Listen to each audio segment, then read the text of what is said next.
దీపంలో వత్తి పూర్తిగా కాలిపోతే దోషమా? ఎవరి ఇంట్లోనైనా దేవుడి పటాలకు పూజలు చేసి దీపం వెలిగిస్తూ ఉంటారు.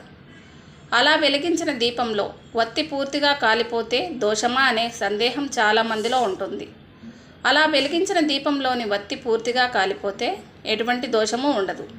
మనం వెలిగించడానికి వాడిన నూనె కానీ అలాగే ఒత్తులు కానీ సరిగ్గా లేకపోయినా వాటి కారణాల వల్ల ఒత్తి పూర్తిగా కాలిపోతూ ఉంటుంది.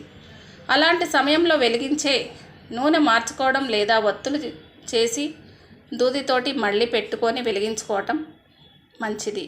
కానీ దానివల్ల దోషమేమీ లేదు. కార్యసిద్ధి కోసం ఇలా చేయండి. ఎన్నెన్నో ప్రయత్నాలు చేసినా జీవితంలో స్థిరపడని వారి కోసం ఈ పరిహారం. గురువారం రోజు ఉదయం మీకు దగ్గరలో ఉన్న శివాలయంకి వెళ్ళి కొబ్బరికాయలో నెయ్యి పోసి దీపం వెలిగించాలి. ఇలా 9 గురువారాలు శివాలయంలో దీపం వెలిగిస్తే ఆర్థికంగా జీవితంలో స్థిరపడే అవకాశాలు ఉంటాయి.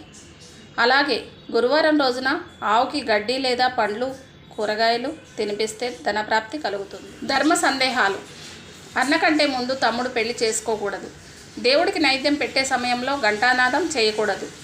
దైవ కార్యక్రమాలలో శుభకార్యాలలో అంచున్న వస్త్రాలు అంటే పంచ కండువ ధరించాలి. ప్యాంట్ షర్ట్ కట్ చేసినవి కట్ చేసి కుడతారు కాబట్టి అవి చిరిగిన వస్త్రాలుగా భావిస్తారు. అందుకే వేసుకోకూడదు.